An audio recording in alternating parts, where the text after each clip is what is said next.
Welcome back to Forbidden Knowledge News. I'm your host, Chris Matthew. Today my guest is Darcy Weir. First, a couple of announcements.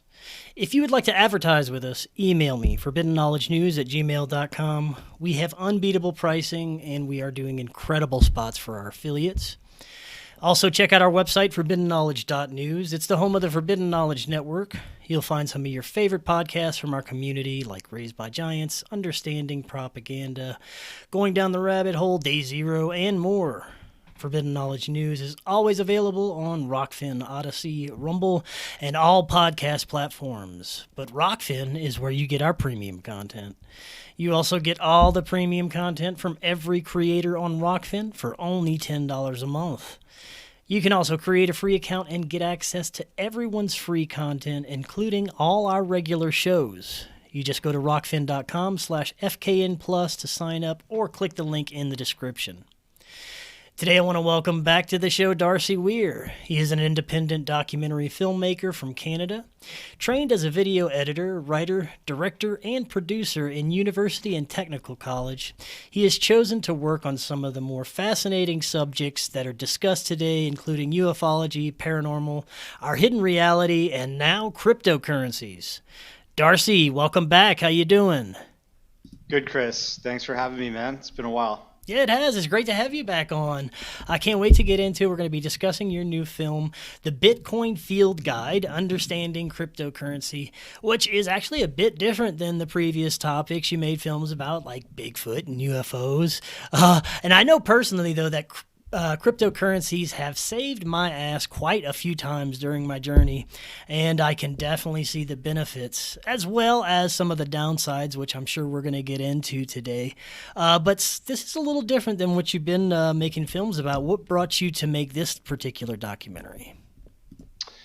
Well, I actually started filming this back in 2018, just after Bitcoin hit its peak of 19K in the end of 2017.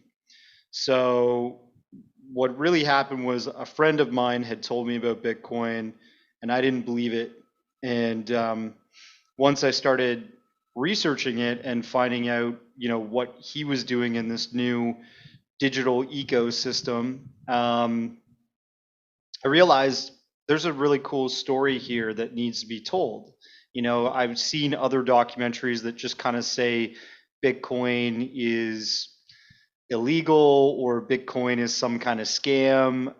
Like I think the first documentary I ever had seen on this was on Netflix, and it was up there for a year. It was like an hour and a half, and it was about like a bunch of guys that were dealing in Bitcoin in New York, and we're all getting like arrested. And I was like, what's going on here? Like, why is this such an illicit thing? And then the next thing I watched was a 20-minute Vox documentary that was on Netflix.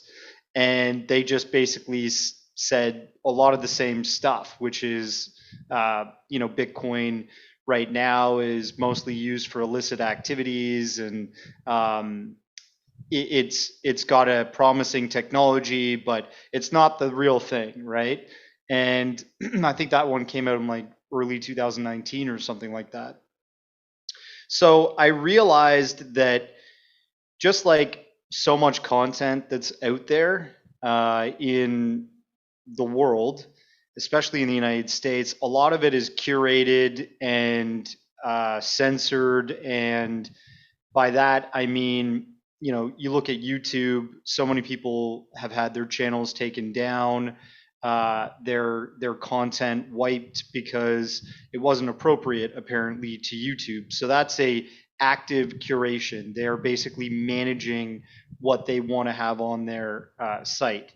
And all of my films, they have to go through this curation process as well. I make them, and then I, cross my fingers and hope that they'll get accepted by places like Amazon Prime and Apple TV and so on and so forth. So the world of the media that we absorb is heavily curated, and I wanted to take a chance on producing something that was a little bit more positive about the crypto space, and explained the full story about Bitcoin and all these other cryptocurrencies. The way I made this documentary, the Bitcoin Field Guide, was literally like a guide, like a book. So the first chapter, we talk about Bitcoin and blockchain technology. What is that? You know, and then the second chapter, we talk about currency and how we, originated trading goods and services for things like cattle and sheep, and how that evolved to where we are now with fiat currency, which is literally numbers on a screen on a computer that signify your amount of work that you've done, that you've been rewarded, right? And it's really a promissory note, and it hasn't ever changed. I mean, back in the day, the US dollar was backed by gold that was kept in the bank. So you would take your gold stored in the bank, and they would give you notes that were promissory notes that said, okay, this is how much money you have in value because of the amount of gold we're holding or whatever precious goods that they were storing for you. Nowadays, there's no gold backing our dollar. It's literally just a promissory note that's backed by the military might of the United States, the petrol. A lot of people call the United States a petrol dollar, the USD. So it's loosely linked to fear and commodities. And crypto is backed by supply and demand. And we go into that in the documentary. We literally, in chapter 3, we talk about all of these other cryptocurrencies out there. We talk about the people, some people call them shit coins, but meme coins. We talk about smart contracts and Ethereum and all these different emerging smart contract coins that are out there. And we talk about P2P gaming and how that's become a metaverse sort of new economy for people to work remotely and make money from just playing video games online. We talk about the metaverse, and then we talk about, what is the future of cryptocurrency, and where are we now, and what should a average user do. Like, we even talk about things like setting up a wallet and what kind of security you should use to really protect your value and what you've earned, and just basic rules like that to guide users through this new nebulous world that is crypto. Right on, man. I love it. It's something that I think is going to be very important for people to have a base understanding of, like you said, because this is headed towards our future. Let me start with a big question. Some say you shouldn't even answer this question. I don't know. Who is Satoshi? Well, Satoshi Nakamoto is it's a pseudonym. It's a name that was a cipher that was made by a cypherpunk online. And people say that Satoshi Nakamoto made Bitcoin, right? He designed it. Whoever this was had help by other crypto developers back in 2008, 2009. Bitcoin was created out of protest of the great financial crisis of 2008 because, as you may remember, the banks were bailed out by the government. At that time, we thought it was egregious what happened because they were given 750 billion, and instead of taking that money and saying, hey, let's keep all these people employed at our corporations or within our organization, with that bailout money, let's keep them in their seats, keep them at their desks, and just push forward through this recession. They laid off massive amounts of their workforce, and they kept that money for themselves and then paid out their executives, their CEO and stuff, millions and millions of dollars in bonuses. So that's really how our current banking system works.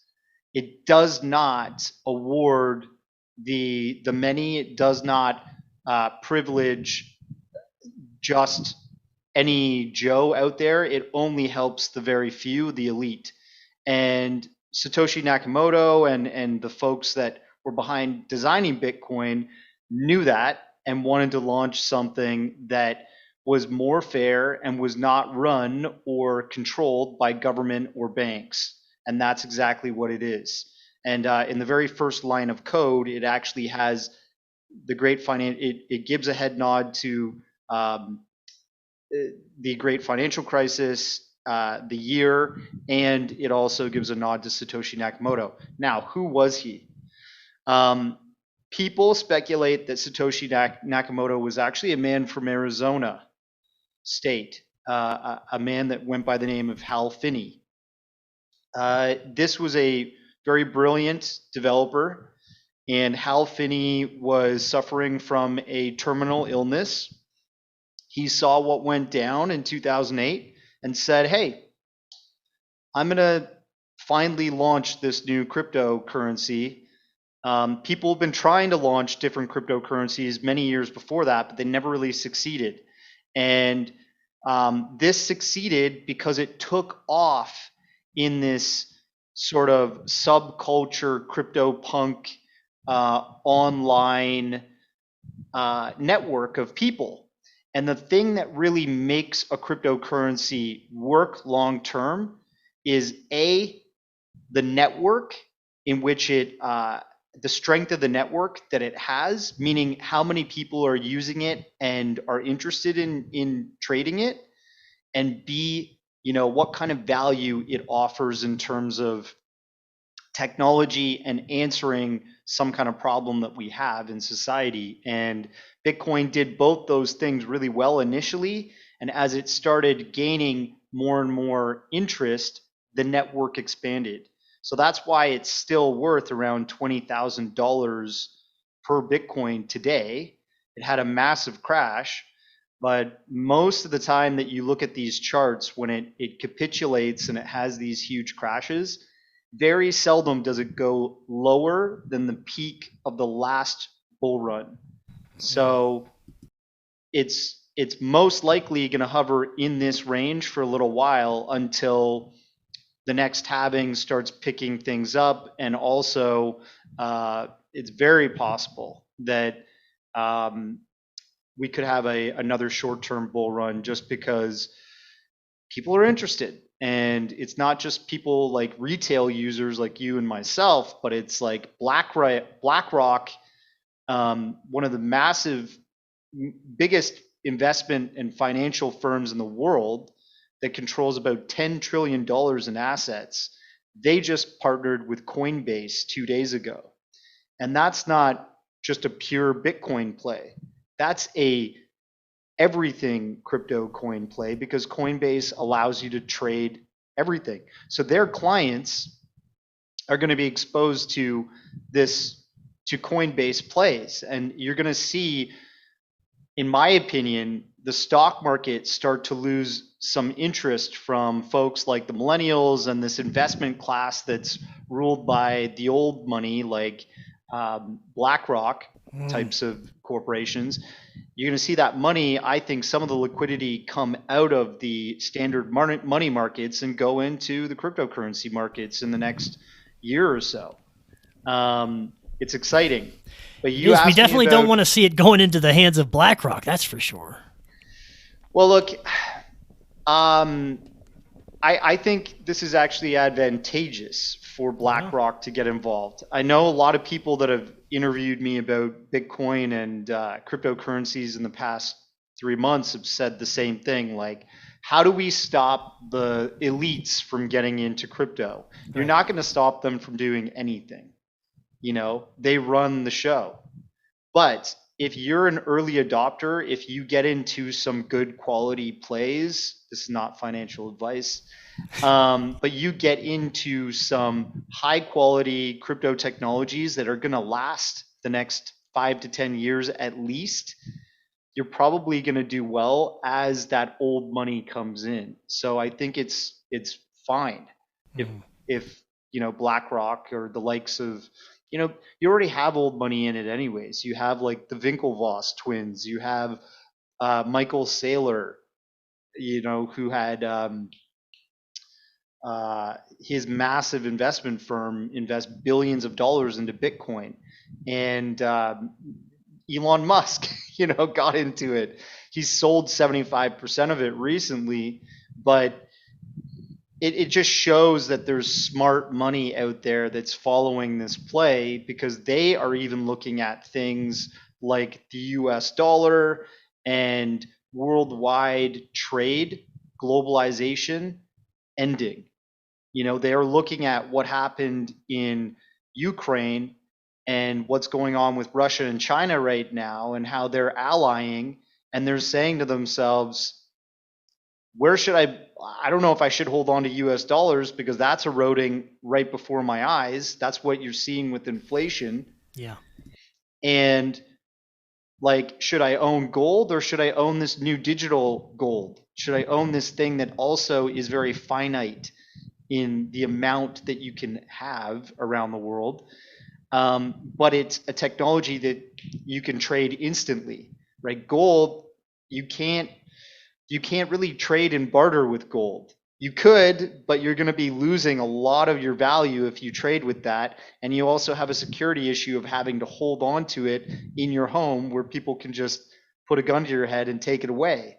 With Bitcoin, it sits either in a hardware wallet, which could be at home with you, or it can sit in software wallets and online and cloud storage. I would always advise go with hardware wallets, but there's an opportunity to move that so much easier. And that's why it's also valuable, because essentially why, these documentaries were originally coming out attacking it was because people didn't understand it, in my opinion. And also because media is curated, and media is owned by the banks. Media is not going to be for something that may overthrow old world technology and money. And essentially with the banking system, if you look at what we do every day, you collect money for your work every month, it goes into the bank account, the bank then takes that money, they invest it, they do all kinds of stuff, but they say, yes, we'll make sure you always have that in that account if you ever need to withdraw it. And on top of that, they sell you services and products. And just for them holding it, it's not free. At the end of the year, you're being charged anywhere between $1,200 to maybe $2,000 per user. So the banks multiply that by millions of people. They make a lot of money off of their users. And what do you get for that other than just having the money in the account, right? That's what most users do. Yeah. With Bitcoin, you're basically completely replacing that paradigm within that technology. So all you need is a digital wallet. You go onto Chrome, you download a application called MetaMask. MetaMask is a software wallet that you can install Ethereum tokens. You can put a Bitcoin address there, whatever crypto you want, that they have the ability to set up, which is pretty much everything, even if you had to do it manually. And then you buy Bitcoin with your Fiat. And once you have it in that wallet, you can pay for services, you can pay for goods, and you can transfer that money to the company or to the individual for that service or good instantaneously. And you're not having to pay a bank or a middleman for holding it. You become your own bank. That's the power of it. And that's why media has been against it, because it's going to crash the banking system if more and more people are taking their money out of the fiat system, out of the banking system, and they're converting their fiat value in dollars, their work essentially that they've accumulated over the years, into a crypto coin, into something like Bitcoin, and just holding that instead of, like I said, using a bank. Now, it's going to take a while for services and retailers and product, all this stuff to be available to be processable with cryptocurrency, but you're looking at Visa, MasterCard adopting it. There's all of these retailers that are on the edge of adopting crypto payments, like Walmart, Amazon's building their own crypto department. So when they're hiring all these developers, if you look at these big retailers and such hiring developers for crypto and blockchain development, the proof is in the pudding that they know that that's the future, and they're going to want a piece of that pie. They're not going to want to just deal in fiat only. If they even look at that fiat, the US dollar, and they're like, what the heck's going to go on with this over the next 10 years? Yeah. I think a lot of the hesitation that people have for getting into Bitcoin and cryptocurrencies is they don't understand the value of it. And I still have, troubles understanding completely what's going on with blockchain technology and how it carries this value to it. Maybe you could help explain a little bit what's going on there with blockchain. Okay. So blockchain essentially is a new,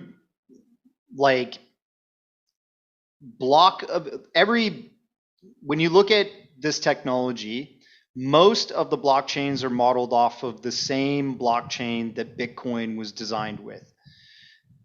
Ethereum is different. There's coins like eGold that is different. VeChain is different, but essentially they all use this technology, which is called an open ledger. And let's picture like an Excel spreadsheet that's immutable, that only can add transactions from users executing things. That spreadsheet cannot be manipulated by you or I manually. So it's super, super secure. And the technology, the code, is built into this, let's say, closed system format, so that as soon as you execute transactions, those get recorded to the network, and it's written into the history of it, and you can't change it. You can't alter it unless you've completed a trade or somebody has sent you something. So with these digital wallets, like I talked about with MetaMask, for example, if I say, okay, Chris, I'll buy that guitar that's in your studio there behind you. You say, all right, give me $600. I say, okay, do you want Bitcoin for that? You'll say, okay, $600 worth of Bitcoin. Now, you don't have to send a whole Bitcoin to somebody. That's where people kind of get their minds a little bit confused here. But just like there's one whole dollar, there's also cents, right? With Bitcoin, there's one whole Bitcoin, but everything beyond the decimal point, up to 9 spaces, is called the Satoshi, modeled after the creator, Satoshi Nakamoto. So those Satoshis are kind of like the smaller divisions of a Bitcoin. And so for that guitar, I don't even know what $600 worth of Bitcoin would be, but let's say it's 0.0005 Satoshis, right? My math is probably completely wrong. We agree to that. I send you the Satoshis, then you have that in your account, and it will actually reflect in US dollars how much you have, but in Bitcoin. And then you'll give me the guitar.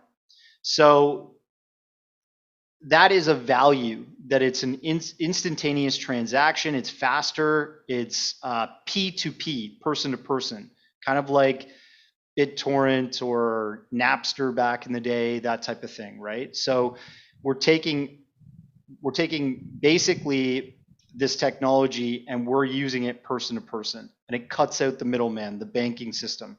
Now, blockchain, that technology that we execute those transactions on, is a closed loop. So the Bitcoin itself is part of the blockchain, and the only time that blockchain records new transactions is if users interact with each other or miners mint new Bitcoin.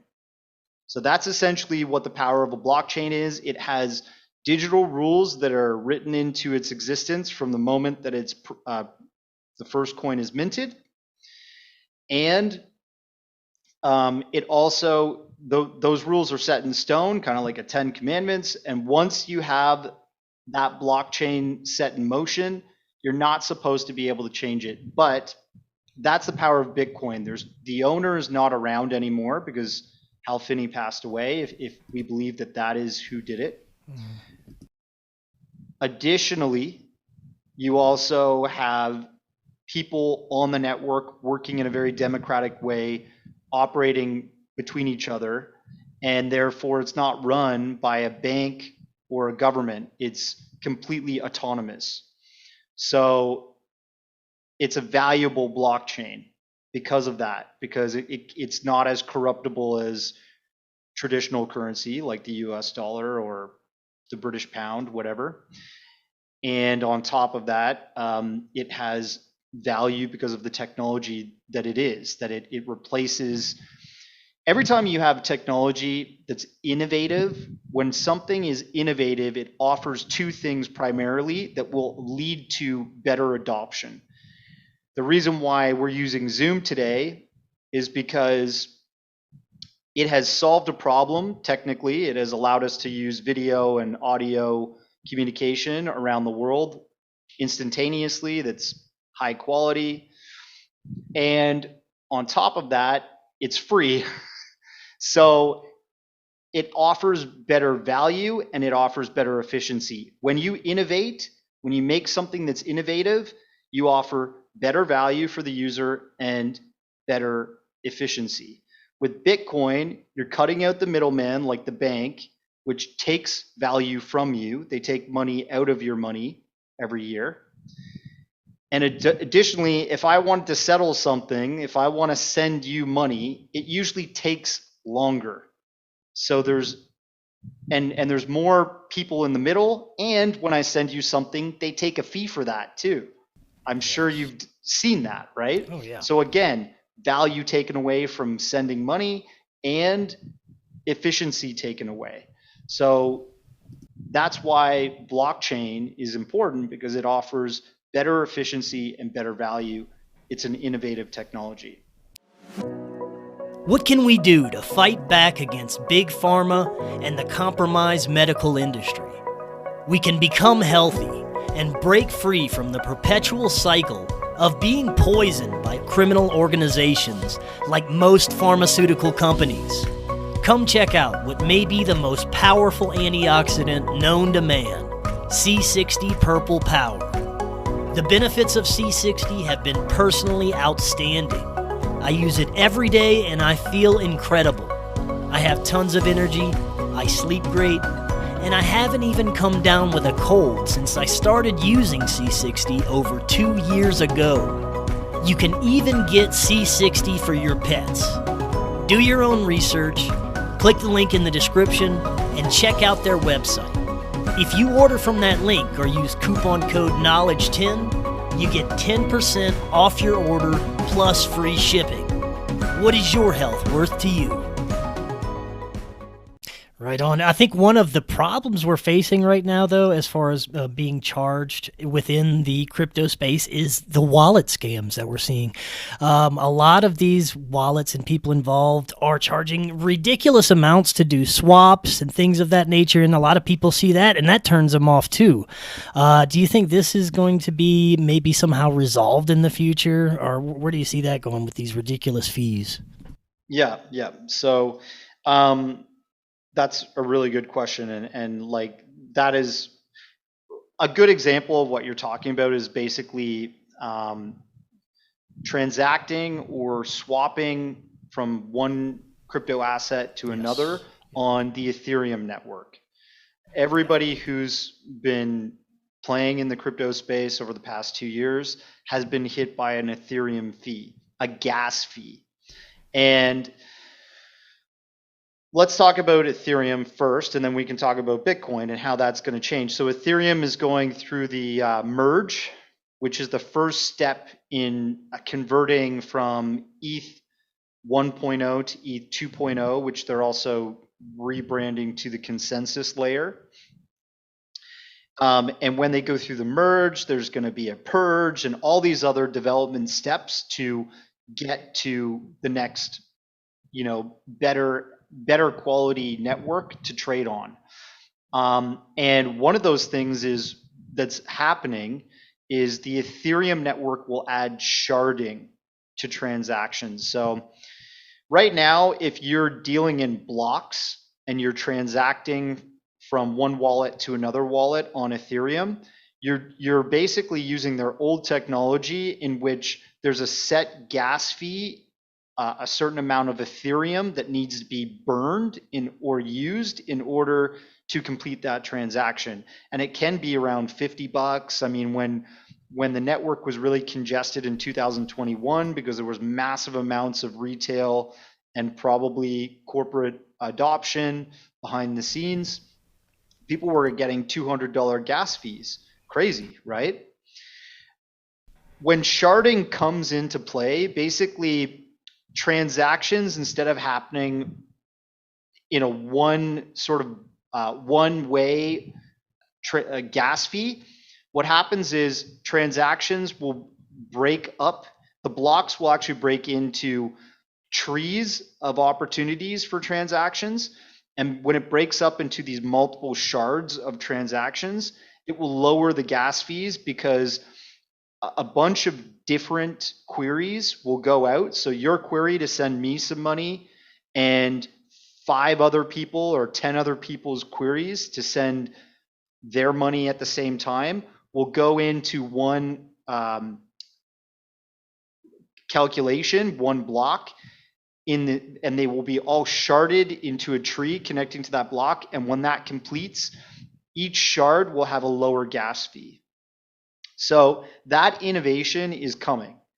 And September is when the merge happens. So I don't think we're going to see lower gas fees in September, but we're going to start to see Ethereum grow in value in September because their supply of ETH, which is the coin that runs on the Ethereum network, is actually going to become more finite. The reason why Bitcoin is worth so much is because you've got a limited supply, only 18 million that will ever be available at this point. We've minted 90% of that supply to date. And with that 18 million that's out there, you have this demand coming in. People saying, I'd rather hold that than gold or fiat dollars or whatever, because I see this as an opportunity to protect the value that I've gained. So as international demand comes into Bitcoin, the value goes up. More people buy, the value goes up because there's only a certain amount there. Ethereum is going to go through that supply shock after the merge because their burn rate of Ethereum will keep going up and their mint rate will go down. Miners will not be able to mint new ETH as heavily as they used to. They're moving to proof of stake out of proof of work, which is a mining term. Proof of stake is kind of like you own a certain amount of Ethereum and you lend that Ethereum back to the network in order for developers to build apps on, people to, do transactions between each other, and you get paid in new minted Ethereum through lending in interest, right? That actually, their mechanism will actually automatically mint a certain amount of Ethereum, but a lower amount of Ethereum that currently goes out into circulation. I think it's only about a 2% inflation rate per year, which is way higher than the US dollar, or way lower than the US dollar. So things will get cheaper and the value of that coin will go up as more development happens to these networks. With Bitcoin, there's an upgrade happening to that network called the Lightning Network. Lightning Network is an upgrade that's being implemented. It's like the Bitcoin version of, the ETH 2.0 or consensus layer that's coming. And what that's going to offer is cheaper gas fees and faster transactions.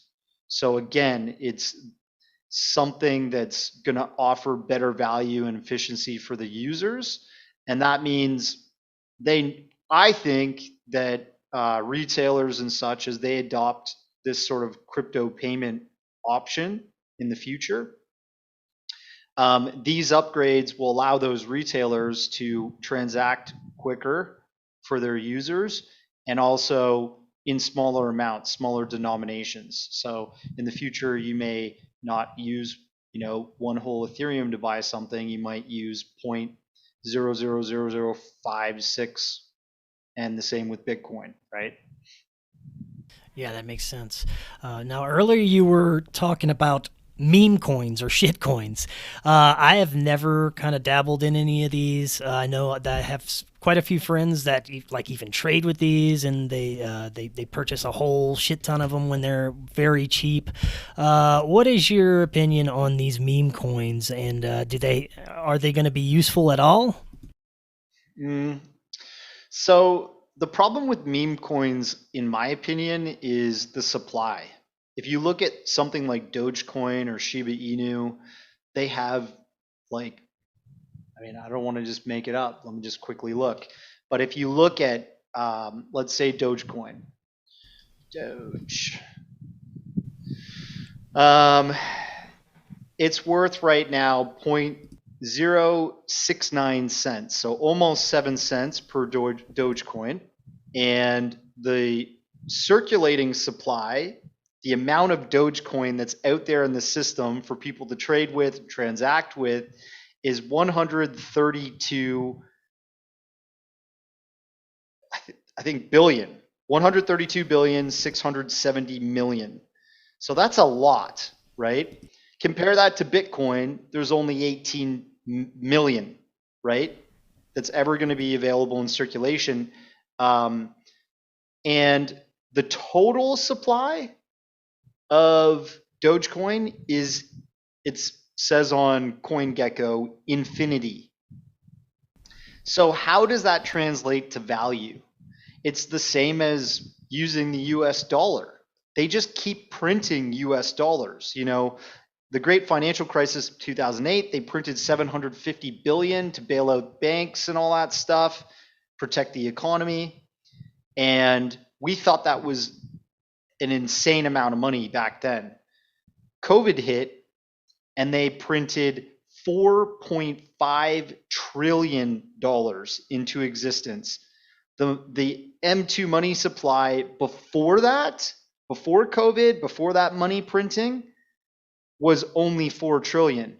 So over the course of 2 years, they printed double the amount of money supply into existence. Okay? So that means that literally it's funny money. It's something you can just keep printing and manipulating as much as you want. Bitcoin, you can't. It's in stone, set into its foundational code. There will never be any more than this amount. And when I look at cryptocurrencies, I look for a bunch of different things, but one of the things obviously is the network, the amount of people that are trading it, and its ability to be integrated into future other networks. So meaning, will it propagate and spread around the world even more? I look for that. I also look for what the problem or what the solution it has to a problem in the digital world. And then I also look for how many are out there in supply and how much will be in supply ever. And Dogecoin does not tick. It ticks the network box for me because it actually does have a big community. It has many, many people out there that are, like you said, are using it to transact with. And Elon Musk had a fun time promoting it and allowing you to transact with it only at the gift shop for Tesla. So you can buy a t-shirt or a mug, Yeah. but you can't buy a car with it because he knows it's a joke.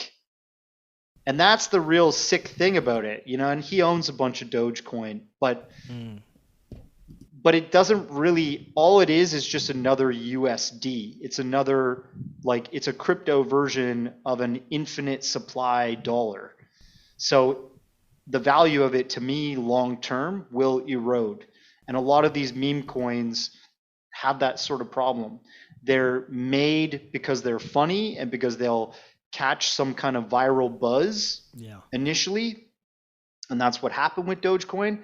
But then if they don't have those other solutions and development going on, and they have this supply that's infinite, it's not worth it.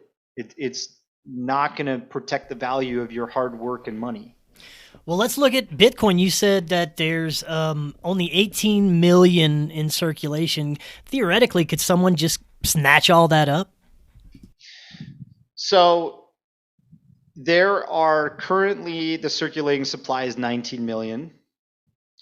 And the total supply supposedly is 21 million, right?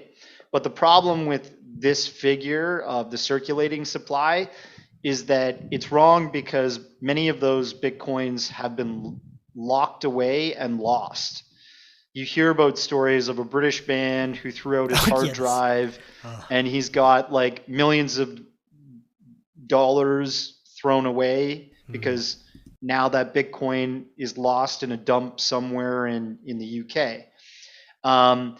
There's really wealthy early adopters that bought millions of Bitcoin, and then they passed away, and they never gave their hardware or software wallet passwords to their loved ones. So when they died, it died with them. So the circulating supply is not very accurate. They're still going to keep minting them. But anyways, yes, technically, once they're all printed, then people can, you know, somebody who's super wealthy, let's say BlackRock, if they want to go, okay, we're going to throw 1 trillion of our $10 trillion worth of assets into owning Bitcoin. Right. Well, that would drive the value of Bitcoin way up, because that would be a complete windfall of liquidity into a supply that's very small. And right now, I think the market cap is only 444 million. So that means around the world right now, the amount of people that have bought a Bitcoin or a piece of a Bitcoin is a pool of money that's $444 million. Okay? 444 billion. Okay? Yeah. The total crypto market is valued at around 1 trillion right now. We're above 1 trillion now. It fell when the big crash happened. It went below a trillion. But at its peak last year, it was at about 2 trillion. So we know that this crypto market can absorb a massive amount of money, of fiat dollar value.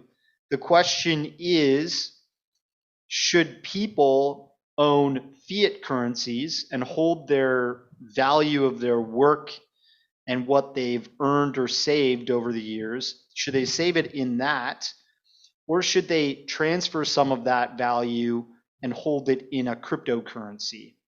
And the point of my documentary was to try and educate people on that opportunity to maybe protect some of their wealth, because, like, you know, my documentaries are all very different in subject, and this is completely off from what people have probably seen me make before. But I feel that this is a real, just like all of my documentaries, I try to think there's something real to this subject.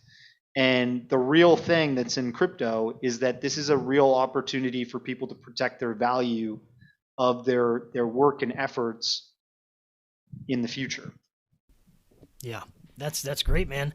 I mean, I like I said, I myself have seen some great benefits coming out of cryptocurrencies. It's saved my ass plenty of times, and I can see where if it possibly jumps back up in the future, I mean, that's going to be a huge thing with the amount a lot of people already have invested. Do you see it going back up to how far do you see actually Bitcoin rising?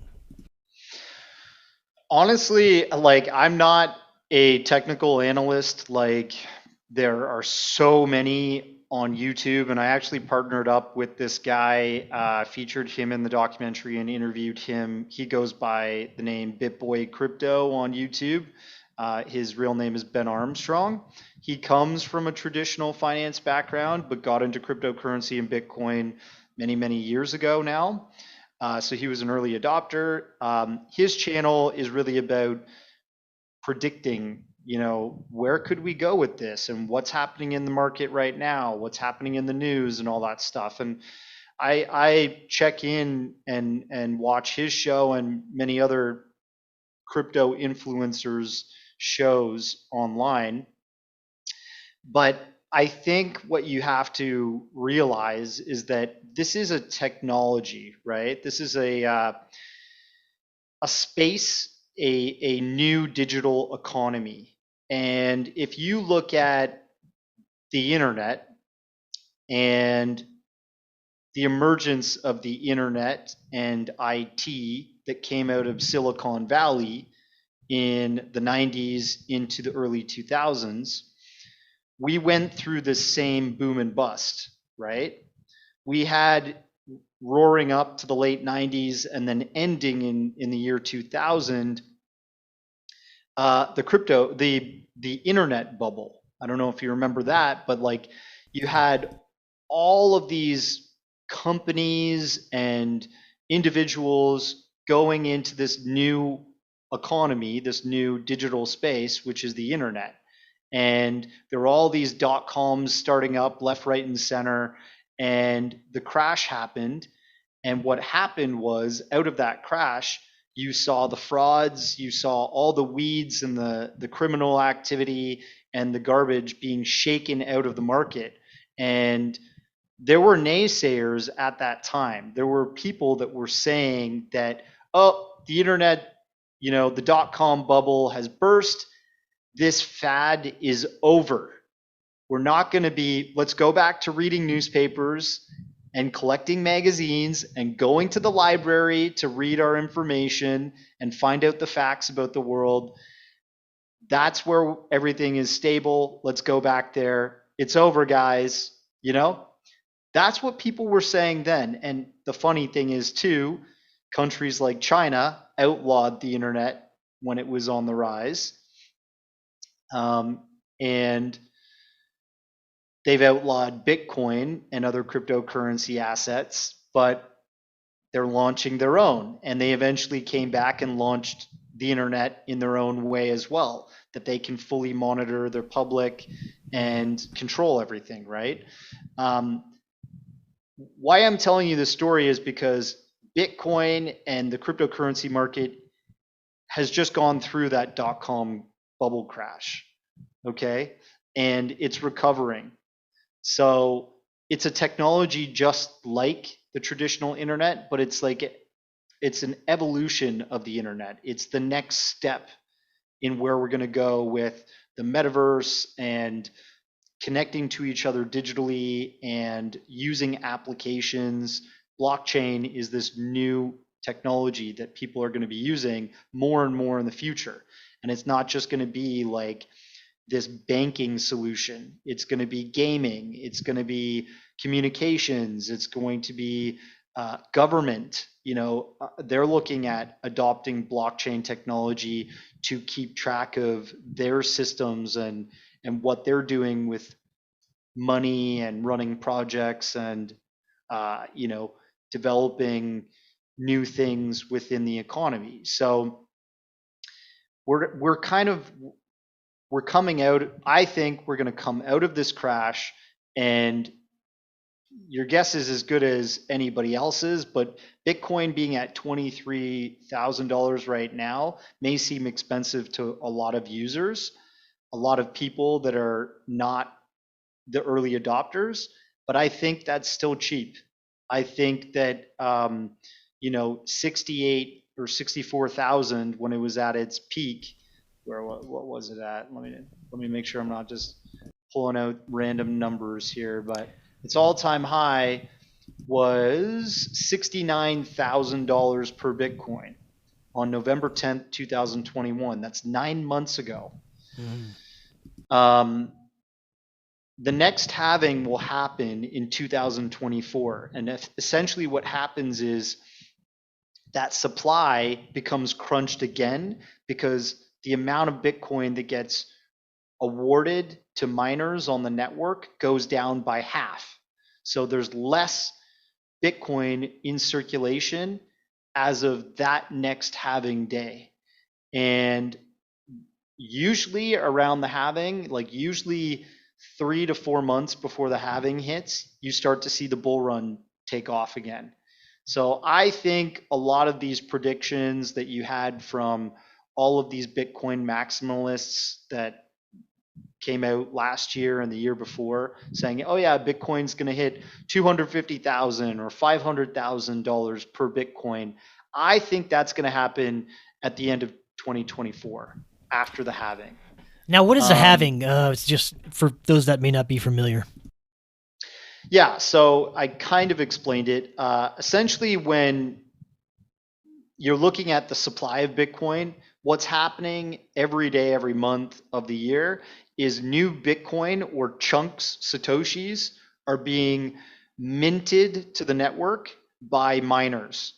So we go over Bitcoin mining and Ethereum proof of stake and stuff in the documentary in one of our chapters.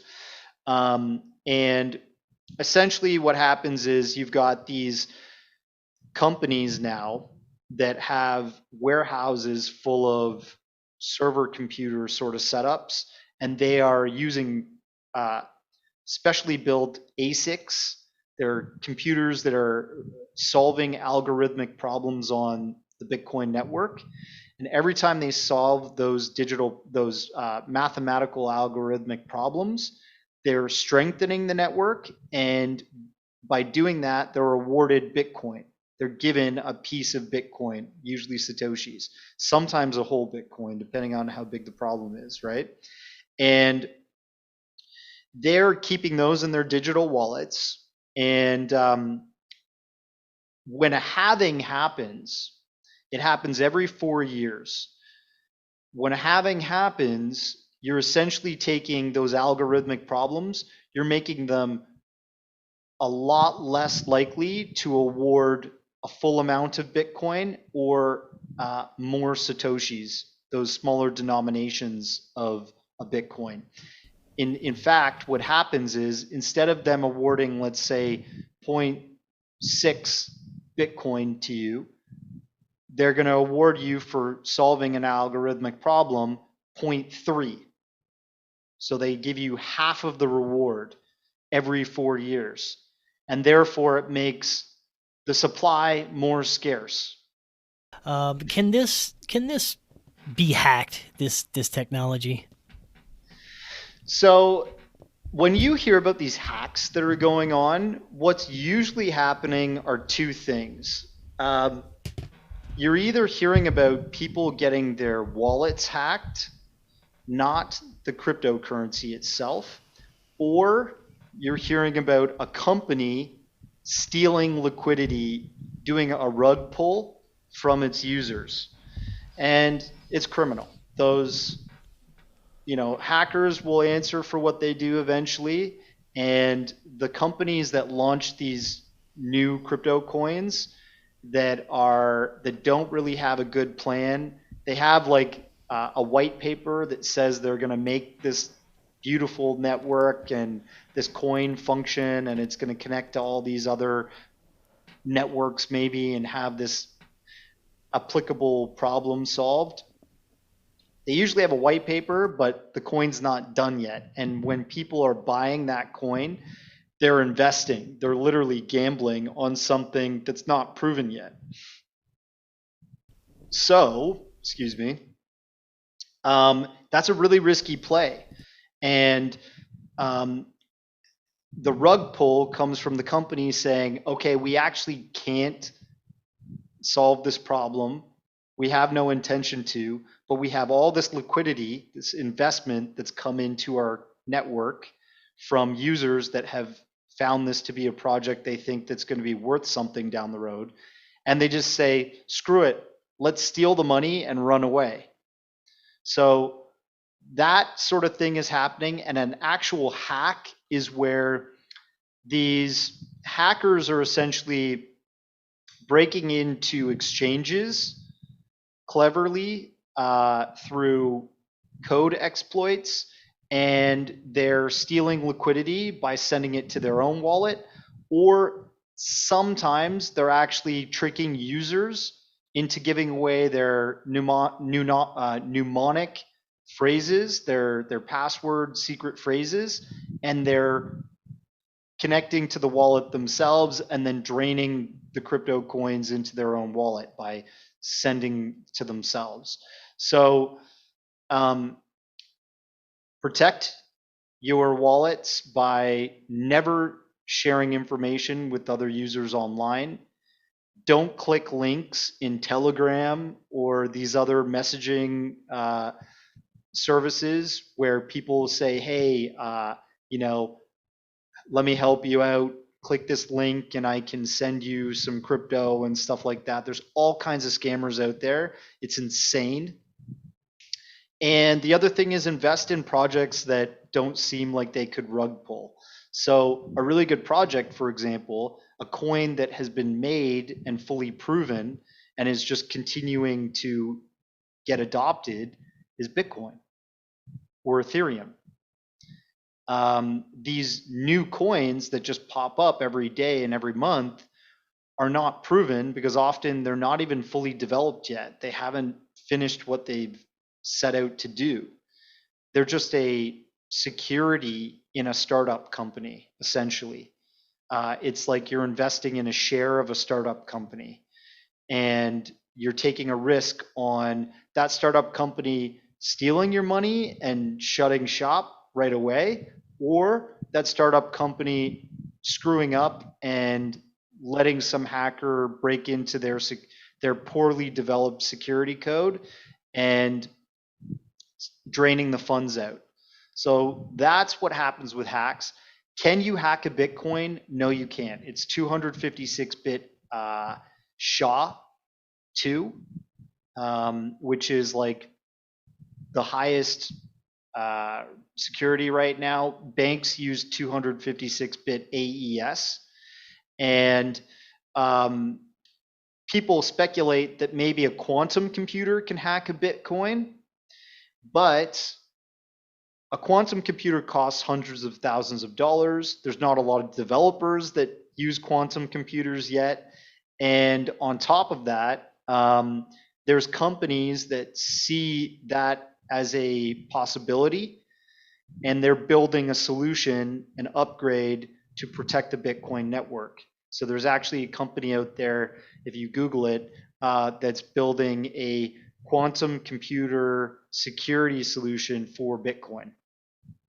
So that's the other thing. You can't upgrade US dollars. It is just this fiat currency. Whereas Bitcoin, you can, its supply is set in motion, its autonomous nature is set in motion. No one is ruling over it or running it. It runs itself, but then you can add on security and you can add on efficiency upgrades. Right on. Now I want to get into something you mentioned earlier that you discussed in the doc is the metaverse and how crypto is going to be integrated into this. Now the metaverse isn't something that I'm necessarily a proponent of. I think it's just another way to kind of just get people plugged into this false reality and unplugged from real life. But I know it's going to be something that is inevitable that will be rolling out. Where do you see this going in the integrations with crypto? Well, we already are living like a metaverse, Yeah. so to speak, right? Like if you look at what we're doing right now, we're connected to a computer and the computer is connected to the internet and the internet is the metaverse. Like everything is connected through that now. It's the age of information and people can have everything that was in a library on their phone instantaneously. Uh, Gaming is going to be this new sort of metaverse, I think, this new virtual avatar space that people will connect to. And essentially, when you hear about Facebook rebranding to Meta and their plans to base their whole company around that,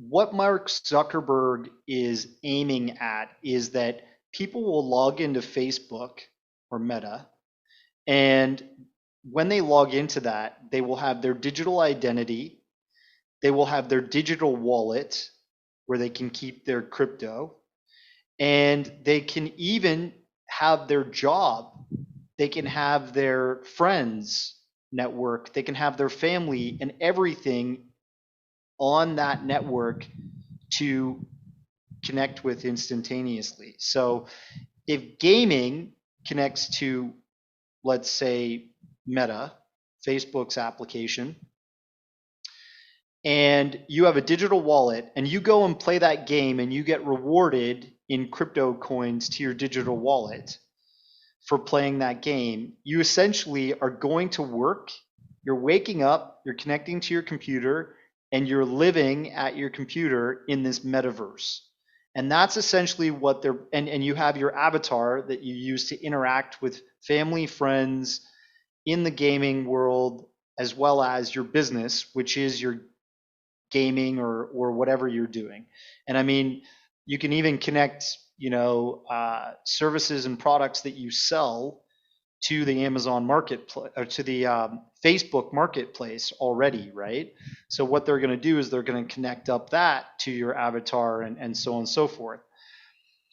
That's not going to be the only metaverse. Vitalik Buterin, created Ethereum, and that Ethereum network already has these metaversal games being created all the time. Axie Infinity is this like Pokemon style game that really took off in 2020, 2021 during COVID. And in fact, there were folks, a huge amount of people in the Philippines were setting up crypto wallets and transacting and playing Axie as a full-time job to replace their jobs that they lost during COVID. So they were essentially becoming metaverse users in this gaming network, being rewarded for battles and adventures that they were playing online in the Axie space in SLP tokens and using Axie tokens to create more of these Pokemons that they battle with. Not Pokemons, but they're Axies, right? I'm just trying to give people some kind of idea. And so essentially, that is a metaverse. It's a gaming metaverse, but you're going to have more and more of that. You've got a new digital economy where people can connect up to their computer and they can run everything from their home. And look, here's the scary truth of things. The world is on the brink of a lot of scary change, possibly. We could have world war. We're already in Cold War in a big way. The United States has essentially made many Cold War enemies over the past years. And we're full-fledged into that, but it could get worse. There could be weapon exchanges and there could be hacking, attacking power grids and all that kind of stuff happening on the horizon. And what does that equate to in my mind? That means that people are going to be less likely to want to travel. They're going to be less likely to want to go outside.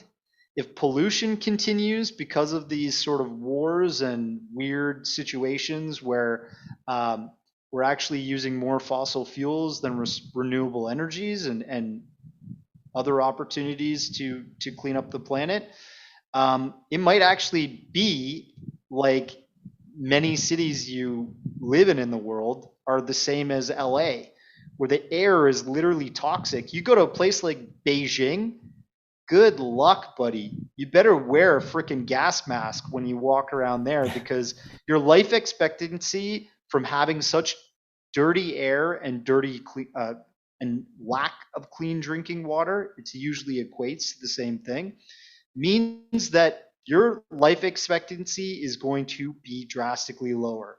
I lived in Vietnam. The average life expectancy in Ho Chi Minh City is around the age of 60. Okay? And that's young in the United States. So if we have conditions deteriorate around the world, economically, with war, with environmental damage, and therefore our, outdoor environment being more hazardous to our health, you're going to see some kind of future where the metaverse becomes more and more popular because people just stay at home in their shelter where they're safe and they connect up to the world that way. Yeah, I mean, I know it's probably an inevitable future, but it's very sad future for me. I personally would try and urge people to do anything possible not to take us there and try and use, these renewable sources of energy and get away from all these corrupt systems that we're currently in. And, we do have a chance to do that, I see, but I think that cryptocurrency will also be a benefit if we use it in the right way during the future. So, I think we're in very critical times when it comes to all this stuff. Now, for people that are not really into the crypto space, but they're kind of looking to get involved, maybe purchase a little Bitcoin, what's the easiest way for them to get involved with this? I think the easiest way is to use an exchange. To start there, you can sign up for an account really easily in the United States on something like Coinbase. And you can dollar cost average in, which is every month, you have your services that come into your home, like your internet, electricity, your rent, whatever. You pay for that with your fiat currency, and then anything you have extra, if you feel like protecting some of that value, dollar cost averaging in is buying the same amount, but every month throughout time in the future. So if I want to buy 0.005 of Bitcoin every month going into the next 24 months, eventually I'm going to have a certain amount of Bitcoin built up. And as the value goes up over the next 24 months, and I see the US dollar or another fiat currency that I might be using wherever you're listening to this in the world, eroding, I'm feeling a bit better about owning an asset that has gone up in value than an asset that I transact with every day that has gone down in value. So buying with an exchange to start with is a simple way. And then once you have it on the exchange, transfer that into a hardware wallet that's connected to your computer, something like Ledger. It's like a little USB thumb drive. And then you are officially your own bank. And you're literally storing your money in like a digital piggy bank, which is connected to the internet. And if you ever want to transfer it off of your Ledger back to a software wallet or a cloud storage wallet, and you want to transact with it, you can do that. It just, in my opinion, it's if things get worse economically, usually the banks get hurt too. And look, we just had a big COVID bailout. Is the government going to allow another great financial crisis bailout to happen? Probably. But whenever they do these bailouts and they print all of this money, it equals inflation, and the value of the dollar, Yes. the fiat currency that you use, eroding. So it's just common sense to me to not own that long term. The easy term here to remember is cash is trash. Right on, man. I love it. That's a great note to end on. Cash is trash.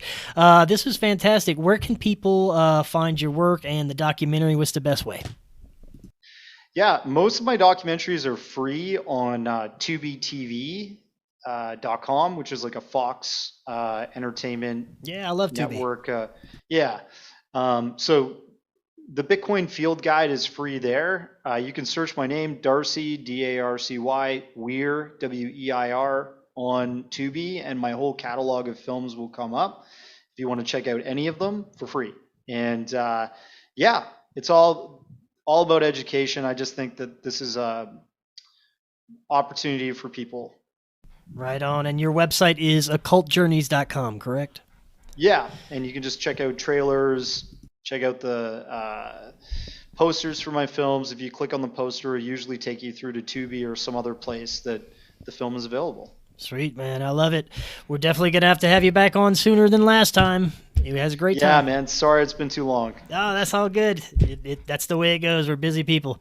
All right. Until next time, everyone, have an excellent evening. We'll talk again tomorrow. See y'all then. Take care.